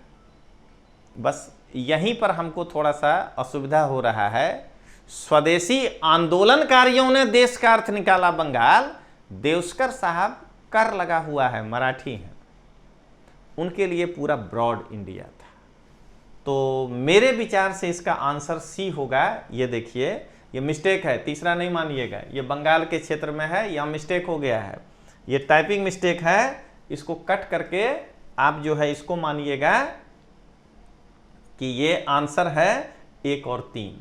तो देउस्कर द्वारा जो है देश का अर्थ बंगाल नहीं है, देउस्कर के द्वारा देश है। अब जरा इसकी आपको मैं व्याख्या बताता हूं दोस्तों। इसको एक बार फिर मैं कह रहा हूं कि इसको कट करके ये जो है इसको सी 1 और 3 पढ़िएगा, ठीक है। सी है 1 और 3, तो इसको जो है मैं कट करके यहां पर सी लिख देता हूं। थोड़ा बहुत मिस्टेक हो जाता है, करेक्शन आपके सामने कर दिए। अब पहले जानिए सखाराम देउस्कर के बारे में। सखाराम गणेश देउस्कर ने 1904 में बांग्ला भाषा में देशेर कथा नामक पुस्तक की रचना की। देउस्कर ने देश में स्वाधीनता की चेतना जागरण और विकास के लिए इस पुस्तक की रचना की थी। इन्होंने कांग्रेस द्वारा संचालित स्वाधीनता आंदोलन का समर्थन किया, परंतु उसके रीति रिवाज की आलोचना की। राजनीति में देउस्कर बाल गंगाधर तिलक को अपना गुरु मानते थे। बाल गंगाधर तिलक को गुरु मानने वाला आदमी क्या कहते हैं, क्षेत्र विशेष के बारे में बात नहीं करेगा, वो पूरे देश के बारे में बात करेगा। इस पुस्तक ने स्वदेशी नुक्कड़ नाटक और लोकगीतों को प्रेरित किया।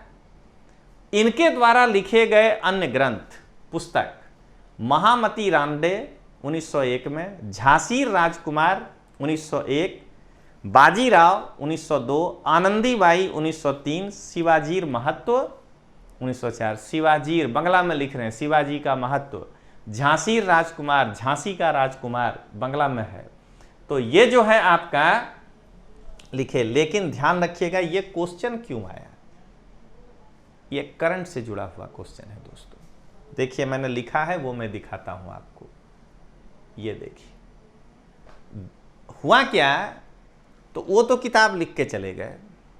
1979 में त्रिपुरा के अगरतला में एक दैनिक समाचार पत्र का रजिस्ट्रेशन हुआ RNI नंबर के साथ, रजिस्टर्ड इंडेक्स नंबर जो है जनरल रजिस्ट्रार के यहाँ। उस बंगाली दैनिक अखबार था 1979 में, उसका नाम था, रखा गया देशेर कथा, वो अखबार है। उसके संपादक हैं समीर पॉल। जब त्रिपुरा में सरकार परिवर्तन हुआ, तो सरकार के परिवर्तन के बाद वहां पर ऐसा लगा कि शायद ये अखबार नहीं रहा। सरकार को लग सकता है, इसका शिकायत भी नहीं करना है, बड़ाई भी नहीं करना है। सरकार को लगा कि शायद ये CPM का मुखपत्र के रूप में काम कर रहा है। इस कारण से रजिस्ट्रार जो थे RNI देने वाले, वो 1 अक्टूबर 2018 को press and registration of book act 1867 के अंतर्गत इस पे बैन लगा दिए। मामला कोर्ट में गया और कोर्ट के आदेश के बाद 11 अक्टूबर 2018 से ये फिर से छपने लगा। हिंदू नहीं, द स्टेट्समैन नहीं, सारे के सारे अखबार में ये आया हुआ न्यूज है। मेरा मन किया था कि यहाँ कटिंग लगा दें, लेकिन वो नहीं लगाए। आप जाके देख लीजिए यूट्यूब पर या इस पे ये अखबार। तो फिर ये कोई मैगजीन वाला क्यों नहीं लिखा था 2018 में? ये तो कल्चर का पार्ट है, यानी दिमाग नहीं पहुंचा था वहां तक।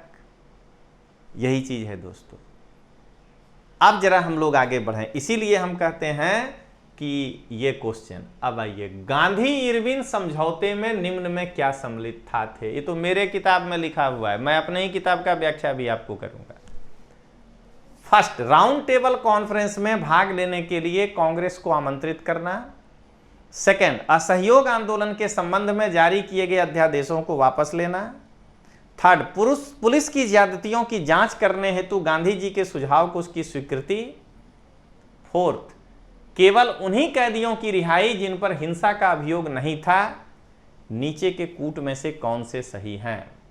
तो इसका आंसर है बी, 1, 2, 4। तीसरा वाला जो है, पुलिस जातियों की जांच के लिए गांधी जी, ये मानेगा अंग्रेज कभी? तो ये जो है 3 गलत है, बाकी सब सही है दोस्तों। तो 77 का बी। अब मेरे बुक में जो लाइन लिखा है वही मैं लाइन बाय लाइन यहां रखा हूं, जो हमने लिखा है भारत का इतिहास। 5 मार्च 1931 को अंततः एक समझौते पर हस्ताक्षर हुए। इस समझौते को गांधी इरविन समझौता कहा गया। समझौते की शर्तें इस प्रकार थीं। पहला, कांग्रेस व उसके कार्यकर्ताओं की जब्त संपत्ति वापस की जाए। दूसरा, सरकार द्वारा सभी अध्यादेश एवं पूर्ण अभियोगों के मामले को वापस लिया जाए। हिंसात्मक कार्यों में लिप्त अभियुक्तों के अतिरिक्त सभी राजनीतिक कैदियों को मुक्त किया जाए। अफीम, शराब एवं विदेशी वस्त्र के दुकानों पर शांतिपूर्ण ढंग से धरने की अनुमति दी जाए। समुद्र के किनारे बसने वाले लोगों को नमक बनाने व उसे एकत्रित करने की छूट दी जाए। गांधी जी ने कांग्रेस की ओर से निम्न शर्तें स्वीकार की। यही गलती हो गया था, असहयोग आंदोलन था। सविनय अवज्ञा आंदोलन स्थगित कर दिया जाएगा। द्वितीय गोलमेज सम्मेलन में कांग्रेस के प्रतिनिधि भाग लेंगे। पुलिस की ज्यादतियों के खिलाफ निष्पक्ष न्यायिक जांच की मांग वापस ले ली जाएगी। देख लीजिए, वापस लिया गया है। अब वहां इसी को कहा कि सुझाव दिया गया, मान लिया गया। नमक कानून उन्मूलन की मांग और बहिष्कार की मांग को वापस ले लिया जाएगा। ये था दोस्तों क्वेश्चन 78 नंबर। अब ये भी कोई दिखा दे अपने किताब से तो मान जाएंगे। अस्पृश्य समुदाय के लोगों को लक्षित कर प्रथम मासिक पत्रिका विटाल विध्वंसक किसके द्वारा प्रकाशित किया गया था? ए. गोपाल बाबा वलंगर, ज्योतिबा फूले, मोहनदास करमचंद गांधी, भीमराव रामजी अंबेडकर। सब लोग बताए कि आंसर ए है। बहुत आसान प्रश्न है, लेकिन ये मैटर किनके किताब में है जो क्वेश्चन आसान हो गया है? अब जरा इनकी व्याख्या सुनिए। गोपाल बाबा वलंगर का जन्म 1840 में महाराष्ट्र के रायगढ़ जिले में महाड़ के समीप रावदुल गांव में महार जाति में हुआ था। 1886 में सेना में सेवा करने के बाद ये दापोली में आकर बस गए और ज्योतिराव फूले से वो अत्यंत प्रभावित हुए। 1859 में इन्हें महाड़ के स्थानीय तालुका बोर्ड में नियुक्त किया गया। इन्होंने ज्योतिराव फूले के इस सिद्धांत को आगे बढ़ाया कि भारत के अस्पृश्य लोग स्वदेशी निवासी थे और ब्राह्मण भारत पर आक्रमण किए थे। यह इनका सिद्धांत था। उन्होंने दावा किया कि दक्षिण के उच्च जाति के लोग ऑस्ट्रेलियाई सेमेटिक, गैर आर्यन और अफ्रीकी निग्रो थे। 1888 में इन्होंने विटाल विध्वंसक, इसका मतलब होता है डिस्ट्रॉयर ऑफ ब्राह्मणिकल या सेरेमोनियल पॉल्यूशन इन्होंने कहा नामक पुस्तक की रचना की। इन्होंने मराठी भाषा के अखबार सुधाकर और दीनबंधु के लिए भी लेख लिखा है। गुजरात के विद्यार्थी के लिए कि इतना व्याख्या करने वाले तोमर सर को छोड़ करके आप लोग इधर उधर भटकते हैं, इसलिए अब तो संकेंद्रन केवल और केवल तोमर सर के आसपास होना चाहिए। अब भी अगर आपको नहीं समझ में आ रहा है तो फिर वो आपके ऊपर है। और अब मैं जब कहता था तो मेरे साथ आप भी हंसिए, जो अपने को कहता है कोई भी हो, हम इतिहास का किंग हैं, इतिहास का पिता हैं, इतिहास का भीष्म पितामह हैं, इतिहास का दादा हैं। अरे इतिहास का बेटा नहीं हो।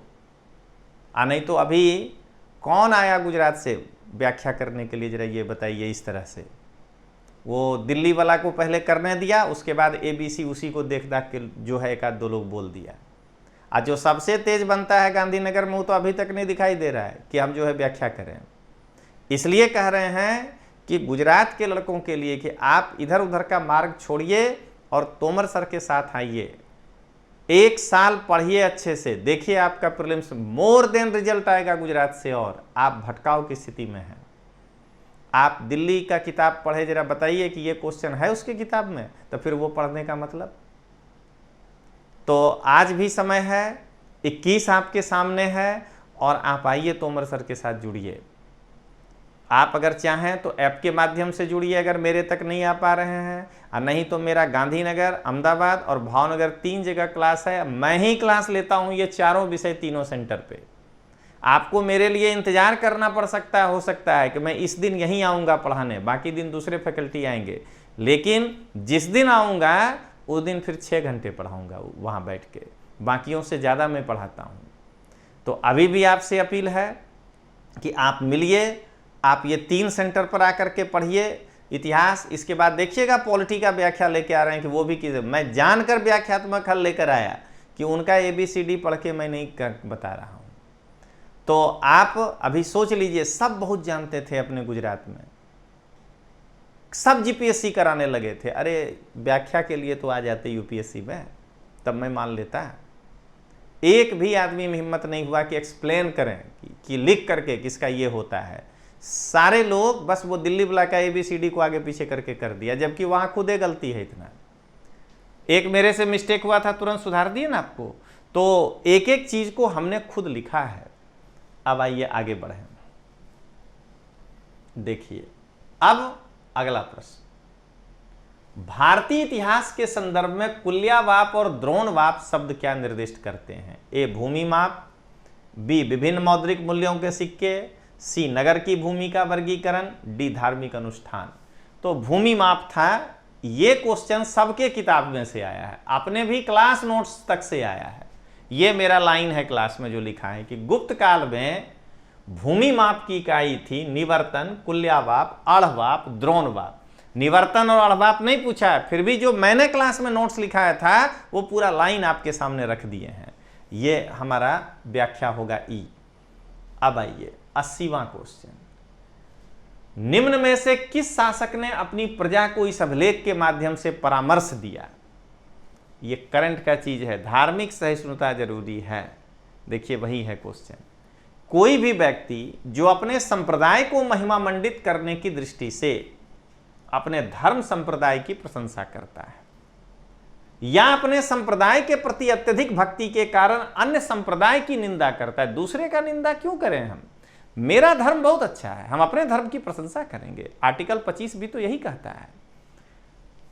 और अपने संप्रदाय को गंभीर रूप से संप्रदाय की निंदा करता है, वह अपितु अपने संप्रदाय को गंभीर रूप से हानि पहुंचाता है। ऐसे हाथ हिलाए, अरे अशोक तो कहा था। अरे हम भी जानते हैं कि अशोक कहा था, लेकिन ये आंसर है, लेकिन ये अशोक के 12वें शिलालेख में ये लिखा हुआ है। पूरा 12वां शिलालेख मैं आपको पढ़ के सुनाता हूं और तब देखिए कि ये लाइन कहां से है। केसी श्रीवास्तव में सभी शिलालेख का भाषांतर है दोस्तों। तो अगर डायरेक्ट क्वेश्चन फंसाया तो केसी श्रीवास्तव फंसाया इसको।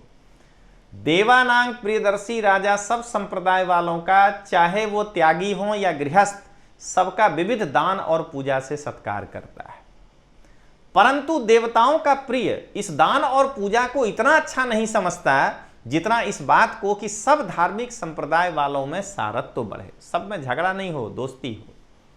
सारत्व वृद्धि कई प्रकार की है। इसका मूल वाणी का संयम है। कैसे कैसे? तो लोग मौके बेमौके अपने संप्रदाय का आदर और दूसरे संप्रदाय की निंदा ना करें। इसके विपरीत मनुष्य को अवसर निकालकर दूसरे संप्रदायों का भी आदर करना चाहिए।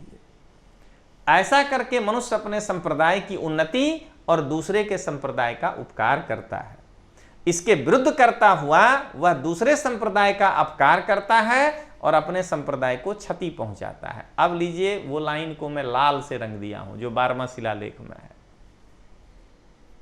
अब सब डालेगा शिलालेख का अनुवाद, लेकिन अभी तक केसी श्रीवास्तव ही डाला है। जो कोई अपने संप्रदाय से प्रेमवश अपने संप्रदाय का गौरव बढ़ाने के विचार से अपने संप्रदाय की प्रशंसा और दूसरे संप्रदाय की निंदा करता है, वह वस्तुतः अपने संप्रदाय को बड़ी क्षति पहुंचाता है। इसलिए समवाय ही शुभ है। दूसरों के धर्म को सुनना और सुनाना चाहिए। देवताओं का प्रिय चाहता है कि सभी धार्मिक संप्रदाय ज्ञान से पूर्ण हों और कल्याणकारी सिद्धांत वाले हों, तथा जो लोग अपने अपने में अनुरक्त हों उन्हें बता दिया जाए कि देवताओं का प्रिय दान या सम्मान को ऐसा नहीं मानता जैसा सब संप्रदाय के सारत्व की वृद्धि और एक दूसरे के धर्म के ज्ञान को। इस उद्देश्य से धर्म महामात्र, स्त्रीअध्यक्ष, ब्रजभूमिक और दूसरे अधिकारी वर्ग नियुक्त किए गए हैं। इसका यही फल है कि अपने संप्रदाय की उन्नति और धर्म का प्रकाश होता है। तो दोस्तों इस प्रकार से इस सीरीज का पहला व्याख्या तोमर सर के द्वारा आपको उस 19 प्रश्न का कर दिया गया।